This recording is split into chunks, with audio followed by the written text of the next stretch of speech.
This is Transqat. What is Transqat? Transqat is a safe space. It's a place for respectful conversations about transgender issues. It's a place for queer people to come tell their stories. I'm host Clare McCarthy. Welcome to Transqat. Katy Tierney is the medical director for Middlesex Health Center for Gender Medicine and Wellness in Middletown, Connecticut. Her specialty is endocrinology. She is also an instructor at Yale, Quinnipiac, and UConn. Go Bulldogs, Bobcats, and Huskies. She has her BA from Smith and her master's from Yale, and I am so grateful that she is part of my healthcare team. And I think in October we're coming up on the 7th anniversary of my first visit to you. Amazing. Does that sound right? It sounds both like no time at all and the longest time I can imagine. I was thinking that from my point of view on this side of the desk, it feels a bit like one of those polar bears on those rapidly disappearing ice flows, as I watch what's happening around the country.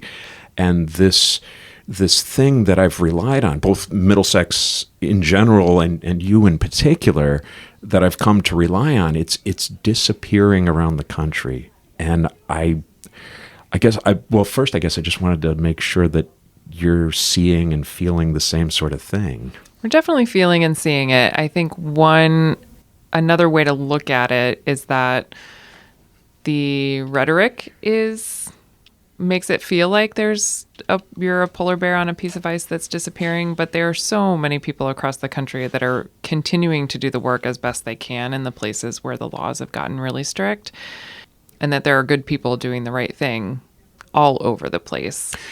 Are these people at work in the states that I'm watching turn colors on Aaron Reed's map? There are still people fighting the fight there? Absolutely. Absolutely. So every state that's put any kind of ban in place has taken a different route. They're not all the same. So some places only ban care for adolescents. Some have some partial bans. Some have complete bans.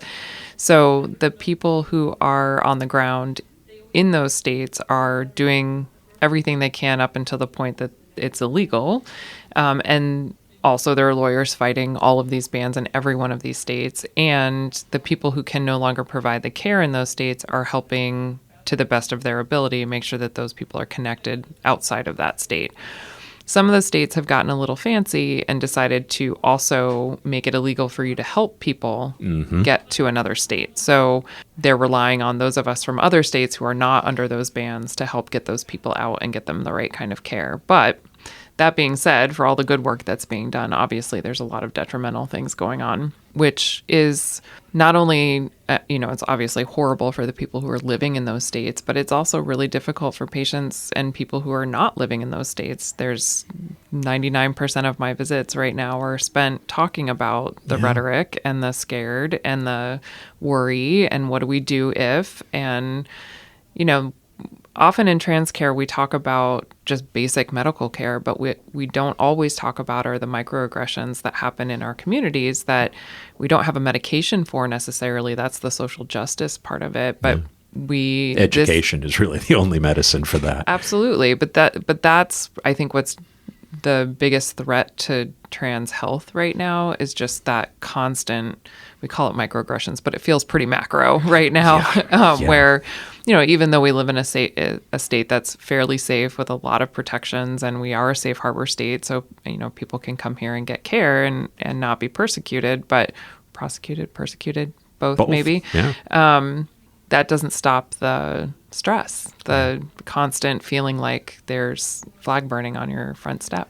And I certainly worry about, what would happen if I no longer had access to my hormone treatment. What would I be without estrogen? But over the 7 years that we've known each other, you've been that point person and you've directed me to other resources that I needed over the years. When I needed to change my primary, I came to you. When I needed more information post-bottom surgery, I came to you. And that notion of having somebody as part of your care team that can point you to where you need to go, that is, to me, almost as valuable as my estrogen patches. Tell me about the program that you've put together here at Middlesex. What sorts of services do you guys offer? What do you do with your day, Katy Tierney? I do lots with my day, and sometimes I wonder that myself. So the program really started when I joined Middlesex almost 10 years ago, and I happened to, specialize in gender affirming hormone therapy. And so I was sort of a team of one at the start. But it quickly became clear that at Middlesex, there were lots of people in every department who were really interested in doing this kind of care and didn't really have a way to do that. So we put together the pieces that we needed to make sure that there was comprehensive all-around care for anybody who is gender diverse coming into the system. And what are some of those pieces? What other departments are we talking so about? Obviously endocrinology, where we do the bulk of the hormone therapy. We have primary care providers. We have mental health and behavioral health specialists. We have plastic surgery. So we have mostly top surgery, breast augmentation, and chest masculinization. And we have urologists that do orchiectomy and also post vaginoplasty and metoidioplasty, phalloplasty care. We have our speech therapists that help with masculinizing and feminizing voice therapy. And we also have pelvic physical therapists who do pelvic physical therapy for both transmasculine and transfeminine people, whether it's related to surgical complications or pelvic pain from testosterone therapy. Sometimes even just something as simple as urinary incontinence or constipation they can really help with. And we also have occupational therapists that are helping with binder fitting for transmasc patients.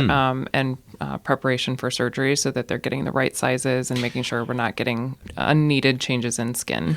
And from some of the people I've talked to in season 1, that knowing how to use a binder, particularly for younger trans men who are so excited to be able to present the way they want to that they don't take it off, and it leads to medical complications down the road.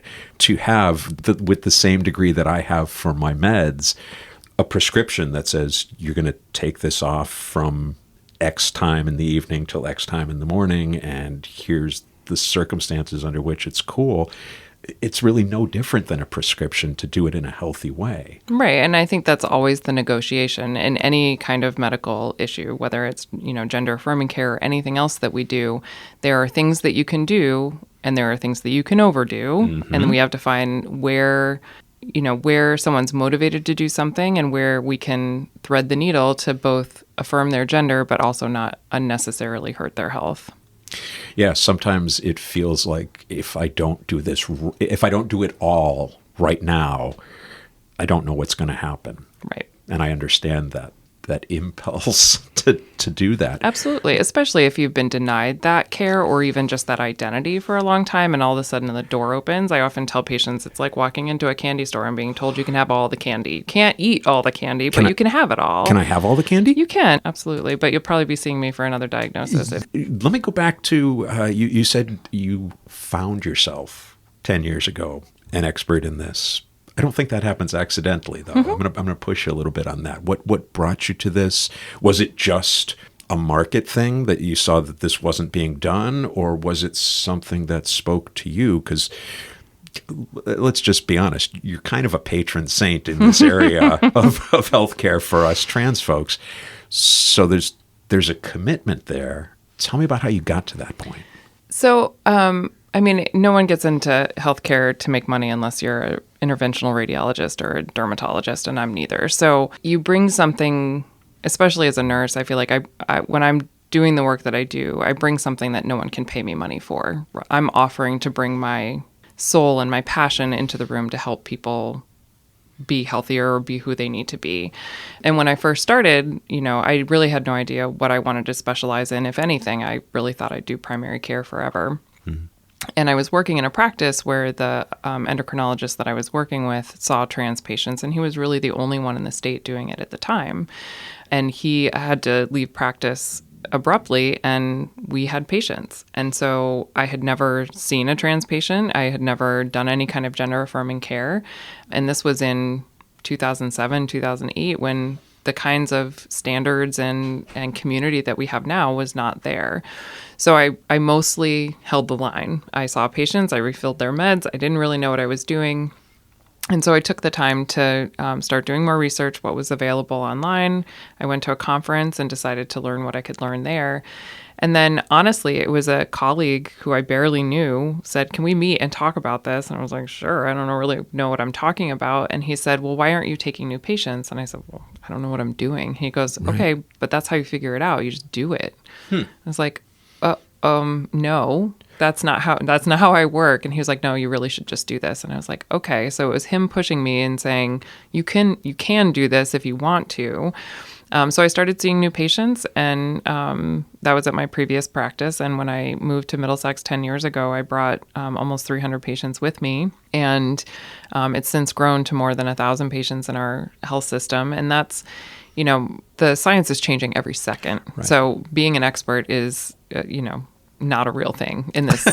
We're all working on the best knowledge that we have. Right. And we're honestly, partnering with our patients to determine what best practices are, and keeping in touch with colleagues across the country so we can say, this is what worked in this situation, this is what's working now, and making sure that we're not doing harm, but we're not gatekeeping either, and making sure that we're using new ideas to find the best options for patients. I want to come back to that word gatekeeping, but it sounds like you and I were in the same position. I was in it much earlier than you, but that idea of, okay, I want to do something about this, but there's absolutely zero information, or what information there is clearly misinformation created to instill fear.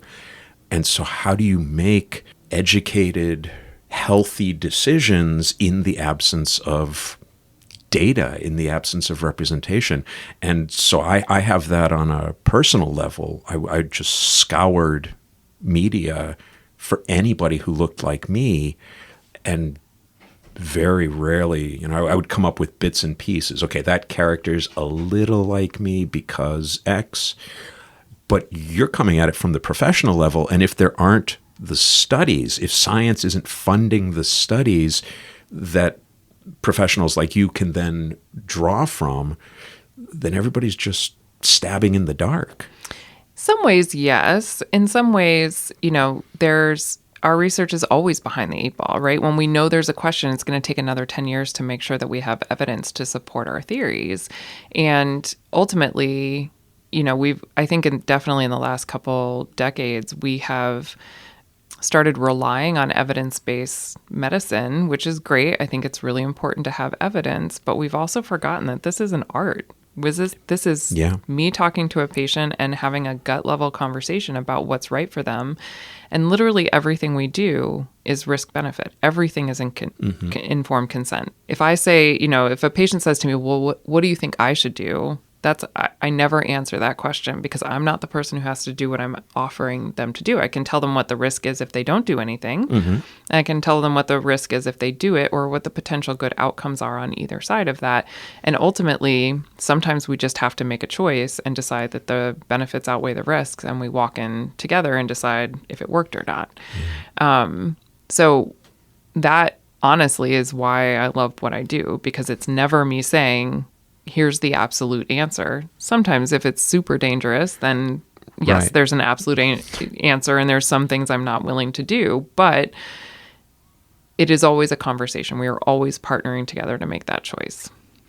And that is such an important thing to hear you say, because the demonization that's happening is that somehow you healthcare providers and liberal parents are pushing some kind of an agenda where you get a toaster oven if you can get enough of us to transition. And that what you're saying is the answer to the factual component of that no, we're doing the best we can. We're gathering the data. We're doing that one-on-one. I can confirm I have not been given a toaster. Really? No, because no toasters. I like toaster ovens more than I like microwaves. Agreed. Yeah. Agreed. Yep. Yeah. I mean, I think it's hard when the political and the medical overlap as much as it does on this topic, because the people who are making the statements that we're telling people to do this are the ones not doing the care, who aren't having these conversations, and who, frankly, don't know how to do informed consent, right? let me take it back then to that word. 7 years ago, over the summer, I was a teacher back then, and over the summer, I reached a point where I decided I need to do this. I need to transition. I need to come out. And since I was in the position of a teacher, I didn't have the luxury of doing that without making a presentation of it. You can't just show up in a different outfit and expect the kids to play along. So I went to, on opening day of school, I went to my principal and I talked to him about it. And I said, okay, here's what's happening. I don't have all the details yet, but here's what will be playing out. And I said, but I can't tell anybody for about 2 months. I can't, whatever it is we're going to do, we can't do it yet because I have this appointment with my endocrinologist in October, and, she might decide I don't get to do this. And that was not one of the ridiculous fears. I had plenty of ridiculous fears. That wasn't one of them. But I came into that first meeting with you really expecting a gatekeeper. I expected to have to make an argument to you that I was trans enough, that I was committed enough to this. And you made me very comfortable and made it clear that that was not in any way your job. And I'm sure there's a question in there somewhere. But so talk about that because there's one of the bits of misinformation is that you are the gatekeeper, and that if you would just shut that gate, we trans people would stop doing this thing. Yeah, I mean, that's just frankly not true. One is that, gatekeeping has a very long history in Connecticut. That's how it was done before I was in practice, where you would literally have to prove your transness to someone, to a group of people like a parole board, before you were allowed to see somebody to even discuss having hormone therapy. And there's definitely a fine line between gatekeeping and making sure we have the right diagnosis. Mm-hmm. I don't, give insulin to people who don't have hyperglycemia. Wouldn't be a smart thing to do. And so, the conversation always has to be about the person's experience and what they're looking for. And for some people, that conversation is, I needed to do this yesterday and this is life-saving. And for some people, this is, I know this is right for me. I'm not sure I'm ready yet. And so, a lot of patients come into the appointment either thinking they're going to be told no, which is not my job unless there's a real reason why we should slow roll something. And some people are coming in afraid that if they don't take what I'm offering today, they can never come back or it's not real. And so the first thing I tell patients is, my philosophy is that I need to tell you what's available, what the risks and benefits are, and then we need to negotiate what is right for you. Is this right today? Is this right tomorrow? Do we need 3 more visits of this? Do we need to bring in your family members? Do we need support groups first? Mm-hmm. Do we need to see a mental health professional because your transition is either causing stress for you or for the people around you, and we want to make sure that you're safe and healthy and that this happens the way that it's right for you. So by and large, by the time someone gets to me, because it takes so long to get to me, most people are ready to go that day. But there are people who just have questions and we talk about it. And some people opt not to do anything medically, which is totally fine. That doesn't make you not trans or not, it doesn't make your gender identity any less real. It just means that we're choosing to bypass this part of it. Mm-hmm. And for some people, the hormone therapy is life-saving. It is the thing that is going to get them on the path to health. Yeah. And the notion that there's a one-size-fits-all healthcare answer to transgender people is utter bullshit. Sorry. Yeah, it is. That's completely true. The same way that we don't approach any diagnosis with a one-size-fits-all attitude, we take care of trans people the same way. Everything is available, and we have to negotiate what is right for that person at that time. And it may not be right for them a year from now. Mm-hmm. Or 10 years from now, or something else might change in their health or their life circumstance. Mm-hmm. None of that makes their gender identity not real. Right. Everything is real, no matter how you're experiencing it. And one of the things I think for people that's difficult as well is that because we live in such a binary culture, a lot of people feel like they have to pick one or the other, even though that's not a real thing. And you can live all the genders or none of the genders and be perfectly happy. And so, there's definitely, the barrier for me often is having to convince people that barrier doesn't exist, at least in our office, because, I want people to be their real, authentic self, I don't want them to have to be somebody they're not in order to get to a place that they think I'm not going to take them, if that makes any sense. Sure. Let's, as long as we sort of got ourselves there, let's talk a little bit about the WPATH standards, used to be the Harry Benjamin standards. There's several set of guidelines that exist that we look at sort of in group to figure out what's going to be most appropriate for patients. So WPATH is definitely one of them. The Standards of Care 8 came out about a year ago.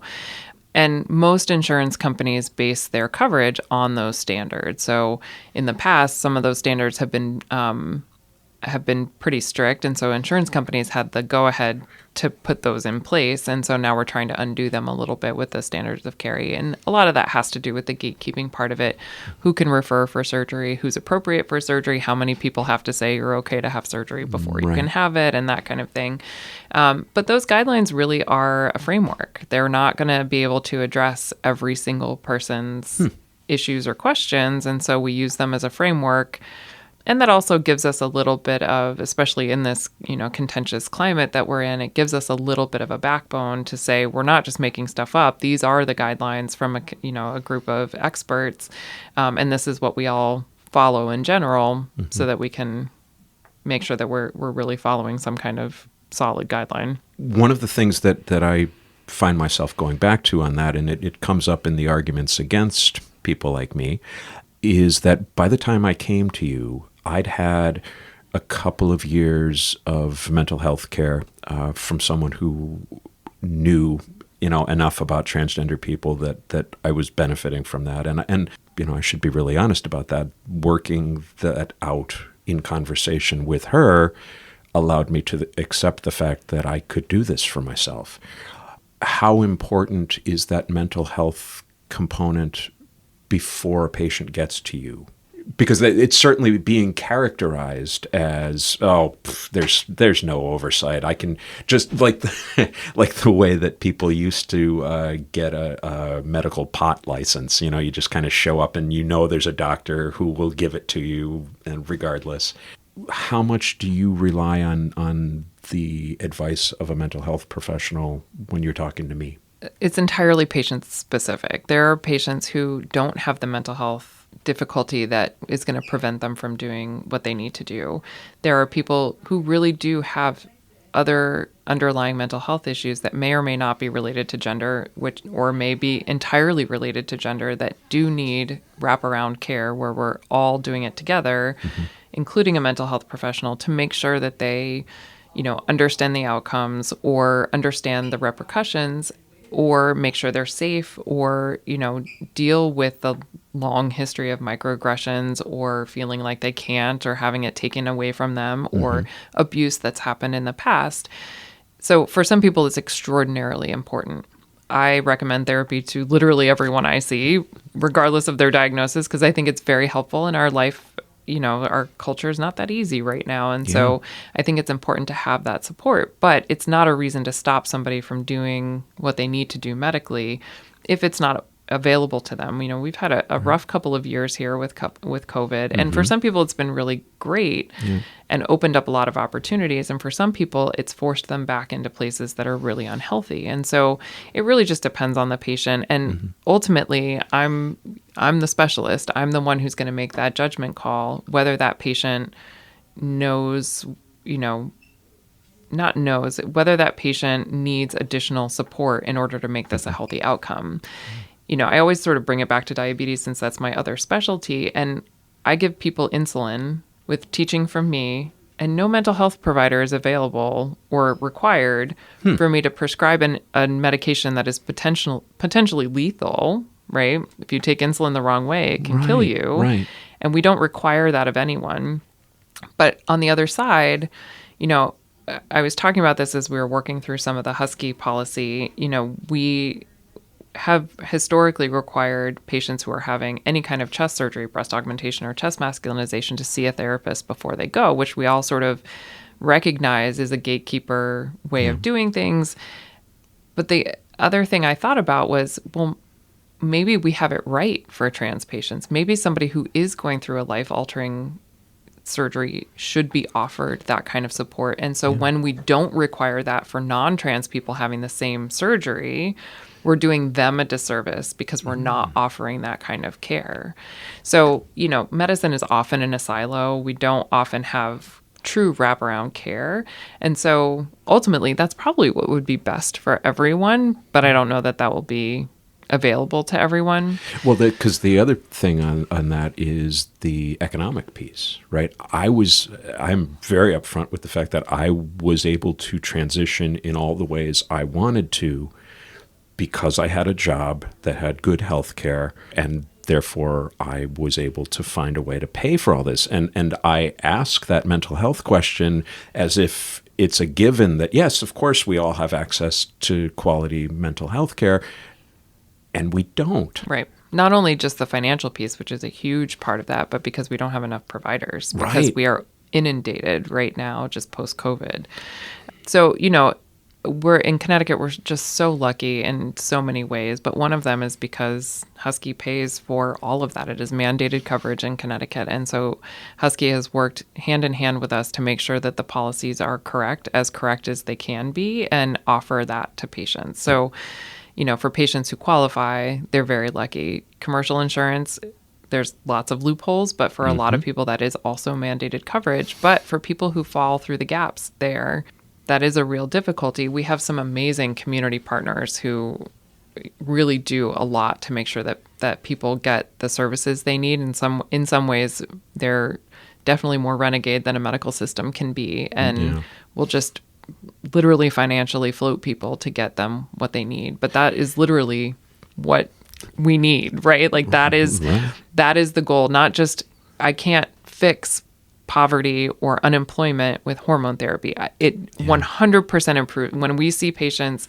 go from unable to function to functioning and loving life, it is the hands down the best part of my job. But unless we can get them a place to live and a job, all the hormones in the world aren't going to fix that. Exactly. Just for those who might be listening from out of state, what is Husky? Husky is the state Medicaid program in Connecticut. I want to ask you about some of these myths, but last question before we get to that, you do an awful lot of outreach, because really your caseload during a day isn't really enough. So you do an awful lot of educating, an awful lot of outreach. You and I have worked together in some speaking engagements on the trans experience. Tell us about some of that, some of the venues where you're educating people about this.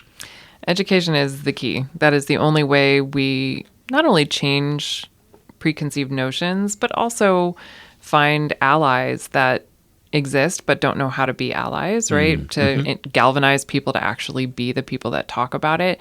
And I feel like my privilege as a cis white lady is that I get to go in those spaces and be safe. I don't have to put my safety on the line to do that. So if I can do that and also bring in the voices of gender diverse people, because I am not gender diverse, and so I can tell the story of 1,000 patients, but it's not my story. And so giving that voice to people who feel safe enough to do that, I think is really, really important. So, whether that is literally handing the microphone over and letting someone else do it, or just being there like security and making sure that if there are questions that are inappropriate, that I get to be the one who mediates that a little bit, so that you don't have to do that. I think that's really important. And the couple of times that you and I have done that, we have been in remarkably safe situations. One was a church, one was a group on the shoreline here in Connecticut. Yeah, and both of those groups were a lot of people who were in their 6th, 7th, and 8th decades who have family members who were trans, and they just wanted to know how to best love that person, those are my favorite things to do because they really want to learn. And honestly, I always tell the story of whenever I'm at a party, not that I'm like a hermit, I don't go to parties anymore, and COVID was my favorite time because I didn't have to say yes to anything. But when someone says, what do you do for a living? I always say what I do, because everyone has a question and they want a safe place to ask it, and they want to do the right thing, but sometimes they need a little help doing the right thing in the right way. Not that I'm an expert on that. I do my best, but really getting people talking and making it not be taboo is really the way to get conversations going, and then to stand up. So if you're in a group and you're the only one not saying something transphobic, then you have to be the one that stops that. You have to say, no, we're not going to talk about people that way. And here are the resources if you need a safe space to talk about that.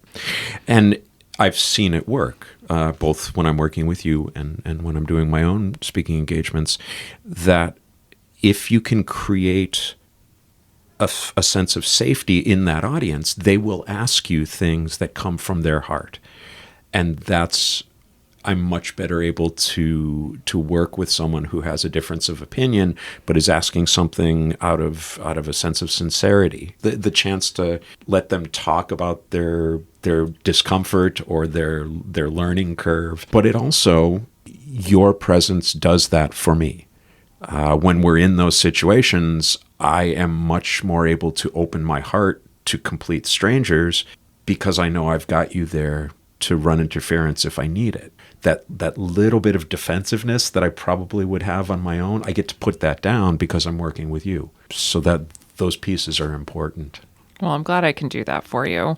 But I think it's important to note also that those are exhausting. Yeah. It's tiring to have to do that over and over again and to tell your story and to be worried and to not necessarily feel safe or have to decide to put down your defensiveness. Those all take energy. So the more allies we have out in the world doing those conversations for us, one-on-one or even in big groups, the better it goes so that you're not having to do it over and over again. How about within the medical profession?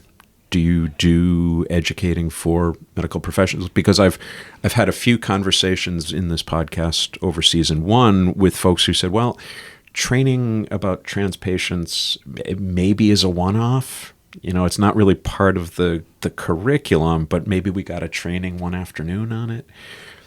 So what are you doing to help improve that?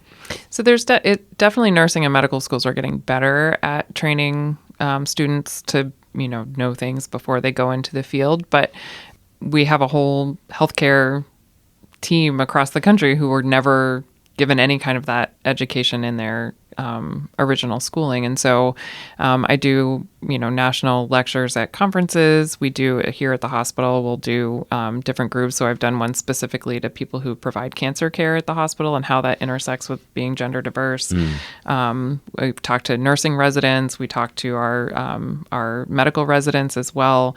Some of the medical residents will do clinical time with me so that they can get some experience seeing patients in endocrinology. I take students from different nursing schools across the state. And then there are conferences that you can, specific conferences at Fenway or WPATH or UCSF or wherever you go.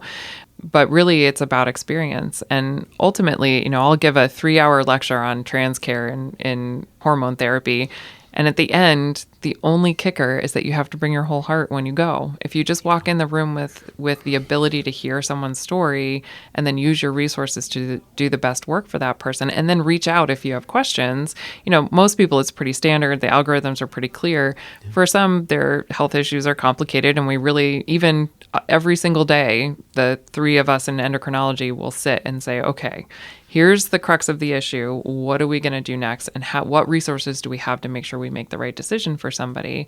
And that kind of camaraderie is really what gives the best kind of care. So just being curious all the time and looking for more information, I think, is the name of the job. All right. So there are all these flying, ridiculous myths out there. And I thought I'd throw some of them at you and see if we can't disprove some of them. Sure. One of them we just alluded to a little while back, and that is that transition is one thing. And this gets to be a concern for some people when you're talking about trans youth, is that they're going to walk into a mental health professional or they're going to walk into an appointment with you and they will immediately be scheduled for top surgery, bottom surgery, HRT, right on down the line. True or false? For adolescents, false. Yep. Absolutely false. Okay. There's a whole team of us that are going to do evaluations and talk to them, talk to their parents, and make sure that we're making the right diagnosis. And often the initial therapy is fully reversible anyway. So even if we decide to start therapy, it's usually something that we can withdraw and nothing bad will have happened.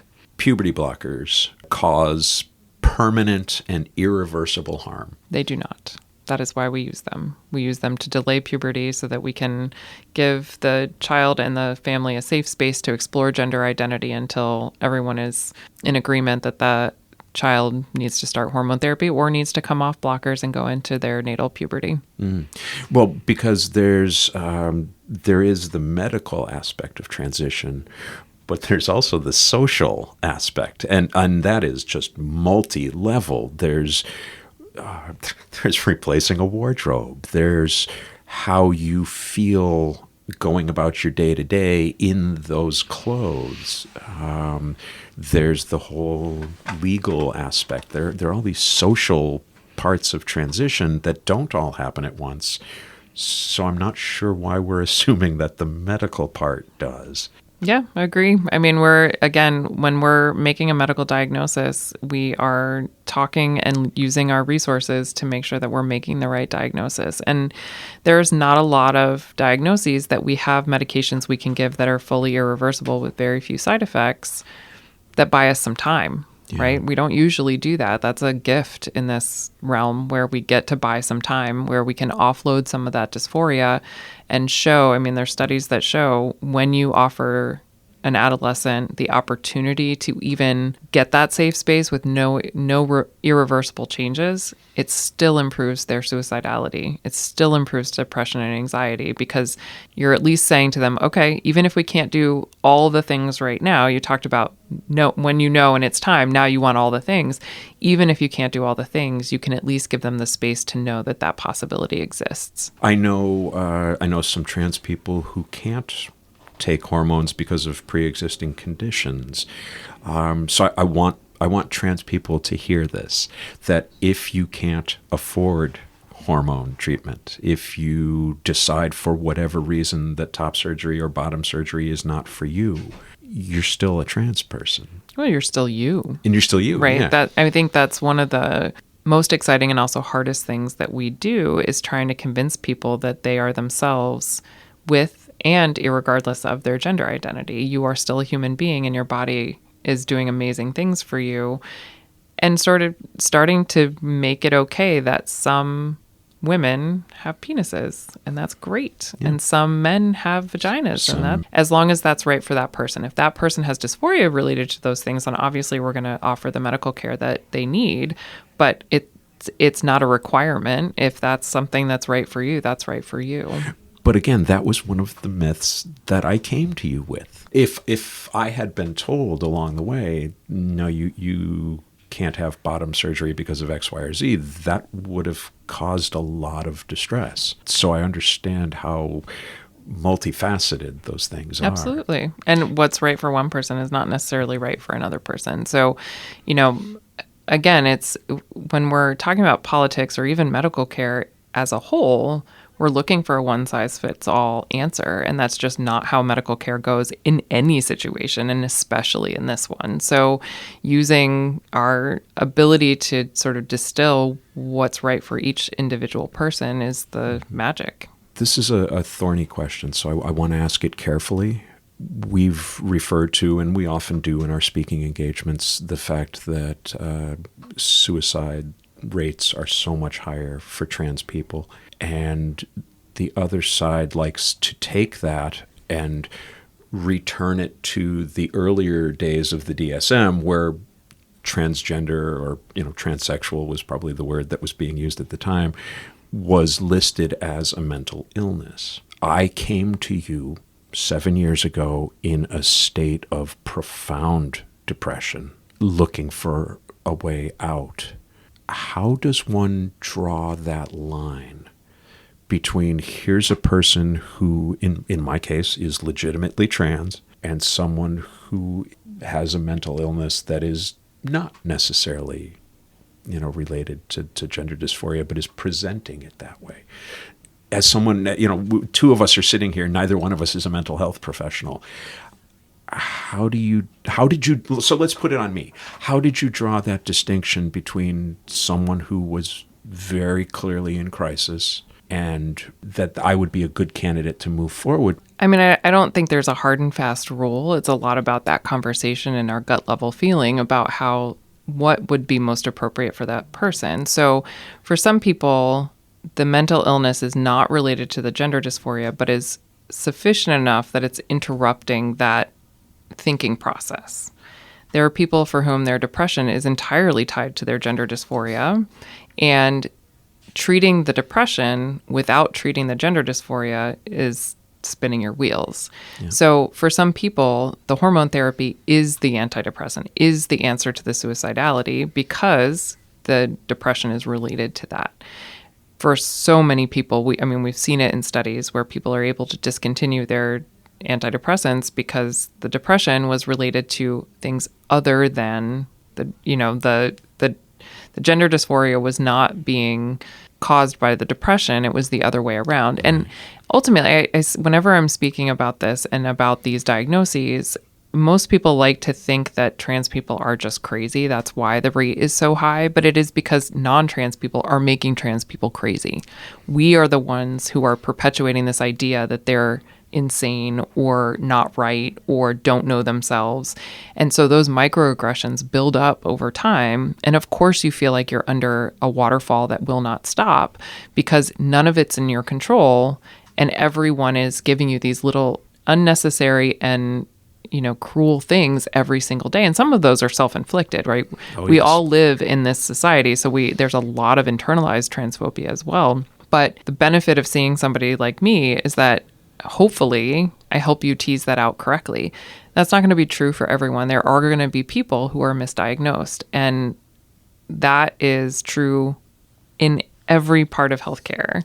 And so, this idea that we do things just, when we talk about it being evidence-based or art, those two have to be hand in hand, right? I could follow every single guideline to the T and I'd still misdiagnose people because that's just, the humans are weird.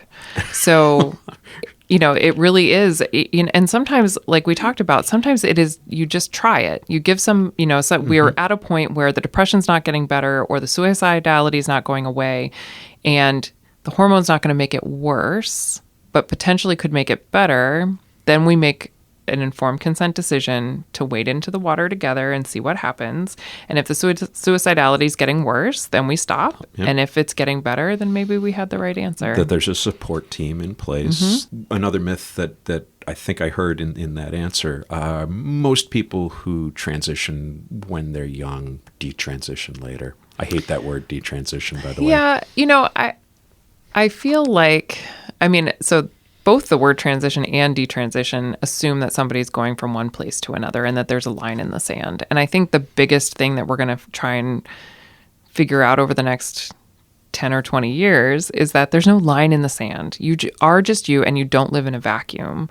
So, for some patients, I have patients who present as their natal gender every day and still take the hormones for a cross-gender hormone therapy because that is what's right for them. It's not safe or it's not, the risks outweigh the benefits, and that is what we're doing. Yep. And there are lots of people who can't take hormone therapy for whatever reason, but that doesn't make them not them. So convincing people that whatever is right for them at that time is right is the best thing to do. So when people, if somebody is taking estrogen therapy, but then for whatever reason needs to stop, either we're not going to use hormones because it's time for menopause, or we're going to put you back on testosterone if we need to, or let your body do it. And none of that is wrong. Whatever is right for you is right. And so, this idea that detransitioning is the worst thing in the world is not necessarily true. I think if we get out of that binary linear thinking and starts thinking about a whole person, it becomes a lot easier to figure out. Well, that's something that I've been doing a lot of thinking about in some of my presentations, is that it seems to me that as big a stink as was made about gay rights as we went through the 70s, the 80s, the 90s, where the same sort of ridiculous statements were made by public officials that if you let same-sex couples get married, you're going to be able to marry your cat. Which didn't happen, which is, I'm sure, very disconcerting to people who want to marry their cat. Can we just move on to another topic? Because this is making me uncomfortable. But I think we as a culture got to a point where we realized that was nonsense. And, you're comfortable with gay people, you're not comfortable with gay people, fine. But it's not a threat to anyone or anything. Love is love. I am a threat to people because I walk around as proof that gender is not a binary. My voice is a dead giveaway. I, most of the time, don't pass. And that has to be reconciled. And the only way for somebody to reconcile that is to at least consider the notion that gender is not a binary, and that is a threat. Ultimately, you have to decide that misogyny is bullshit. Once you've decided that, then everything falls in place. But because we are stuck with our gender roles and misogyny, that is why people don't quote-unquote pass, because you have to be assigned a team, and you have to play on that team, and you have to do it right. Mm-hmm. And if you're not playing nice, then you're, called out of bounds. And if those lines and teams don't exist, nobody's out of bounds. That was what I loved about being a distance runner, is that it wasn't a zero-sum game. I can have my best race, and then I can turn around and cheer you on, and we can both have our best race. Right. Right. But that doesn't fly in a misogynist capitalist society. Somebody's got to win. So if we're all trying to win, then somebody's got to lose. Mm-hmm. Last one. This fight against queer values, against transgender people, this ransacking of libraries to take anything that would treat us as real people off the shelves, that is protecting our youth. Yeah, I think the only way to protect our youth is to give them all the options in the world. Our youth are the people that are going to live here in 40 years. I won't be here, right? It's their world. They need to know that they are safe and healthy no matter who they are. Katy, thank you so much for being here. I don't know why I'm saying that because I'm in your office. Thank you so much for coming to my office. Thank you so much, yes, for inviting me to come to your office. I love you. Keep doing the stuff you're doing. Same. This is Katy McCarthy. I'm Claire's niece. And you've just been listening to Transqat. It is made by one of my favorite people in the world, Clare McCarthy. Transqat is a production of Transqat Enterprises, LLC. Copyright 2023, all rights reserved. Join us on the web at transqat.com. That's TRANSQAT.com. QAT.com. QAT.com. There you'll find links to Transqat, the blog, writing projects, speaking engagements, and our PayPal donations page. Please consider supporting our mission with your monkeys. Monies. Your monies. Your monies. Not monkeys.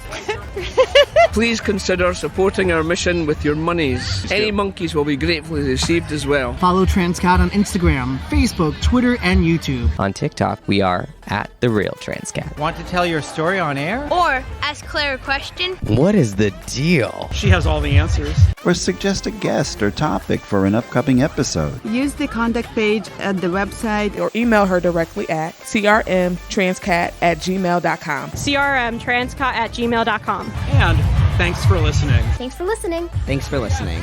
Thank you for listening. Thanks for listening. Thanks for listening. Bye.